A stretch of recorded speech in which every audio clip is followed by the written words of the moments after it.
Everybody has the desire to do something. But they don't have they don't know how to really complete the process of dedicating themselves and having the discipline to do it. If you got the desire, you got to match that desire with your dedication, and you got to match it with your discipline. It may not happen at the moment that you want it to, but you got to understand the process. Everybody wants it yesterday. What happens is a lot of people set goals, and they have this big goal, and they look at it like this giant staircase. They're like, that just seems impossible. There's no way. It looks too hard. It looks too much work, and they don't ever start. They set a goal. Yeah, I want to be at the top of that staircase. It's easy to write that down. But when they go to actually start climbing, they just go, that's just too. But if all you did was just look at the first step and get on that first step. And then when you're on that step, just look at the next step. That's it. Don't look up. Just look at that next step. You got to understand that it's not going to be easy. People think that there's no challenges. Again, people want it yesterday. Most people want the convenience of transformation without the inconvenience. What we do is we kind of check out because it feels overwhelming, or we check out because we're afraid, or we check out because we start listening to self-doubt, and then we make these teeny tiny decisions all day long. We don't even realize it. A decision to not get up on time, a decision to not eat the right thing, a decision to snap at your kids, a decision to not speak in a meeting, a decision to not look for a job, like whatever it is. All day long, these tiny decisions that take you so far off track. And then you wake up and you look at your life and you think, how the hell did I get here? The reason why a lot of people won't become who they want is because they're too attached to who they've been. And you hear it all the time when people say, I've always been this way. Okay, well, if that's working for you, keep doing that. Every single person who has ever done anything worthwhile or exceptional or difficult or extraordinary, anyone, whether it's great artists or authors or mathematicians or whatever it is, everyone encounters difficulties. There is no easy road. It does not exist. It is impossible. Everyone has issues. When you come up with excuses for why other people are successful and you're not, that is dangerous. When you give yourself an escape, yeah, well, that's easy for you to say, you do this, you do. Trust me, everybody has a hard road. You have to look at the bigger picture. You have to have belief in yourself, and you have to have faith in yourself. And faith is not really just having or understanding that everything will be okay, but faith is understanding that if things don't go your way, or if it doesn't turn out the way you want to, it's still going to be okay. We all go through hard times. We all go through depression. We all go through doubt and moments in your life where it's really difficult. That is what makes you a person. And those difficult moments are what build your character. Show me a great man who's the son of a great man. That's what we're saying. These kids that are born billionaires, you're never going to be a self-made person. You have a backup trust for your backup trust for your trust. Feel the fear and do it anyway. If you don't push yourself, you don't find out where the boundaries of your current skill level are, and you don't fall, you don't get any better. No matter how talented, experienced, or privileged somebody else is, you can beat anybody at anything. You can accomplish any goal you set your sights on over time. If you are just more consistent than everybody else around you, you will win every race that you run. Somewhere deep inside, you know what kind of person you were designed to be. If you want to produce great acorns, think like an oak, not like an acorn. Think like the person you intend to become. Every seed has a tree in it, and the potential success of that tree is in that seed. And that's the way you are. Whatever you were born to do and be is in you now, and the success of your life depends on you becoming all that is trapped inside of you.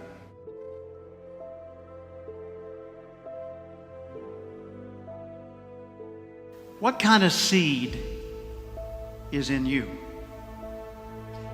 I believe part of our responsibility in life is to find out who we are. You were not born just to make a living and keep a job and pay bills and then die. You were not born just to retire and get some pension and then fade away and we put you in a plot somewhere. You and I were born with the gift to make this a better place. Our circumstances and situations did not lend itself to us being successful. Many of us were not raised in an ideal circumstance that prepared us for where we really wanted to go. And even though we love the idea of being progressive or prospering or intelligent or spiritual, the reality is we were not aligned in the direction that we needed to be aligned to go to where we're trying to go. Ask yourself, how would the person I'd like to be do the things I'm about to do? Success for the next year is going to be you making another step toward fulfilling your purpose in life while you were born, making another step.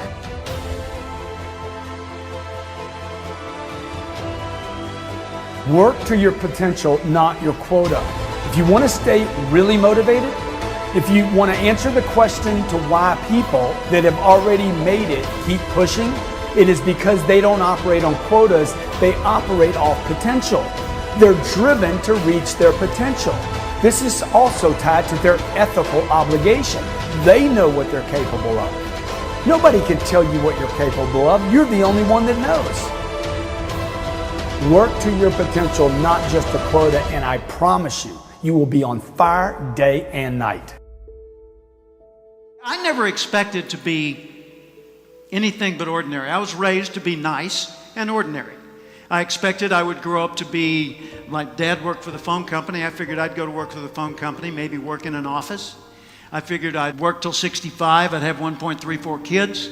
I'd retire at 65, and then I'd die at the statistical average age for my gene pool. That's what I expected. Until one day in 1972, on the radio in the next room to mine, I heard a voice that changed everything. I heard the voice of Earl Nightingale, known at the time as the Dean of Personal Motivation. He said, if you will spend 1 extra hour each day studying your chosen field, you'll be a national expert in that field in 5 years or less. That hit me like a tornado. It rearranged everything in my life. If you were to focus half an hour of study on one field of endeavor for 5 consecutive years, you'd not only transform you, you'd transform the world around you. And we collectively would transform the world as we know it today. Know how you're smart, not just how smart you are in comparison to others. In what ways are you smart? Know what you care about. What are the values that motivate your choices? Know what your personal velocity is, the intensity and drive with which you naturally operate. Know the background imprint, positive, neutral, or negative, that you carry with you and what effect it's had on you. Know your behavioral style, how you come across to other people.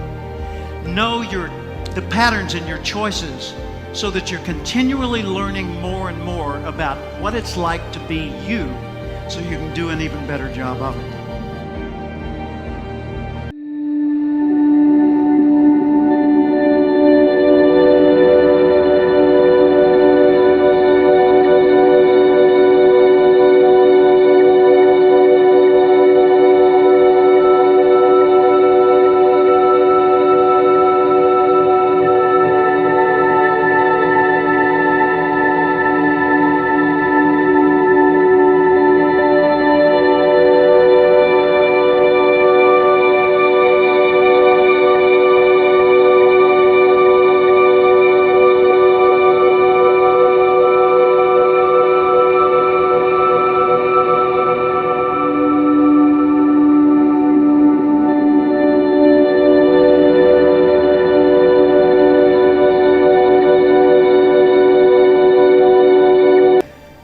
how would the person I'd like to be do the things I'm about to do?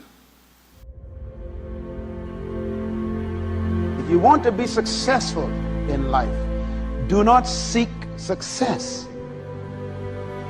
Seek to become a person of value. Make yourself valuable and they'll pay for you. The mind of a champion, the relentless pursuit of always winning, always conquering, always thinking what to do next is instilled in all of us. If you don't have what you want, stop telling yourself the story because you don't have the money, you don't have the time. That's bullshit. It's because you haven't committed yourself where you would burn your boats. If you want to take the island, burn your boats, and you will take the island, because people, when they're going to either die or succeed, tend to succeed. But most of us give ourselves a way out, and that's why we don't have what we want. So if you and I really want to know what's going to take to get your dream and make it real, it's to stop all the things you told yourself that aren't. And I'm here to tell you what I said at the top of our discussion. 80% of success is psychology and 20% is there. This is the secret. As long as you're working toward your inner goal, your dream, then success is possible. The most important element is for you to be able to do this, to be able to establish, most importantly, where you really are in your life today. Where are you? And where do you really want to go? What's going to create this extraordinary life? And to look at it brand new. Because some of you right now, if you continue the direction you're going, are going to be successful and unfulfilled, unhappy, and stressed. You have to be self-disciplined. It's necessary for everything you do in your life. If I want a better life tomorrow, I need to start working on it today. Ambition is a minute-by-minute, day-by-day mentality. To have the ambition to work towards a better family life, a newer car, a bigger house, a financially secure future, you have to live it every moment. If living a successful life was easy, I'm sure more people would be successful. If where you are is not what you saw, then what you are in is temporary. What's your dream? The dream is the most valuable, delicate gift you could ever have given to you. And there are people out there that'll try to steal it every single day of your life. We have the ability to live a lifestyle that fits our goals and dreams. You have the ability to put together any type of lifestyle you want in your mind and have it come true. It's an ability that you have, but you need to build that dream up and watch out for the dream stealers. Going for small accomplishments along the way for however long it takes. So let's think about this for a moment. What outside evidence or results or proof can be seen when you accomplish your goals one step at a time? You'll start to see things change around you, little things, not major things, but little everyday things, things you may not even notice unless you are paying attention. If you're one of those who'd rather stay up late and get up late, only to discover that your workplace doesn't fit your schedule, and you roll out of bed cursing the alarm clock every morning, maybe you could start with the little change of going to bed half an hour earlier than normal. And maybe you'll see, in time of course, you can't train your body overnight, maybe you'll find out that you jump out of bed in a better mood, and that your day will start better, and that you'll get more done, and that the people around you that caused you problems aren't so hard to work with after all. It all starts by making one little change and adding to it every day. If you're creative enough, can you find the answer, yes or no? If you're determined enough, can you find the breakthrough? Yes or no? If you're passionate, loving enough, can you get someone to help you? Yes or no? If there's no way that you're committed, can you find the money even if you don't have it? Yes or no? So I said creativity, decisiveness, passion, honesty, sincerity, love. These are the ultimate human resources. And when you engage these resources, you can get any other resource on earth. The key to kingdom success on earth is initiating and planning the change. Change will happen with or without you. Time will move with or without you. Success, therefore, is always in your hands because everybody have to deal with both time and change. Start changing how you look at mornings, and sure enough, people will start changing how they look at you. When you start changing how you think, how you act, how you treat others, how you treat yourself, when you start responding instead of reacting to life, life will start responding to you. I'm telling you that you can do it with your lifestyle. You can do it with your sales career. You can do it with your management career. You can do it with any part of your life. Your dream is only a dream until it has a plan. You can dream of the kind of life you want. You can dream of the kind of change you want. You can dream of the kind of future you want, but until you wake up and begin to plan to get there, it will only be a dream. When you get up tomorrow morning and are standing in front of the mirror getting ready for the day, remind yourself that you are somebody, that you are important, and that you can make the changes that will move you closer to your ideal future. The only key to regulating and controlling change is planning. If you don't have a plan, you have no protection. A plan doesn't only tell you what you want to do. A plan tells you what you don't want to do. And so the key to success on your journey through this planet is to have a clear plan.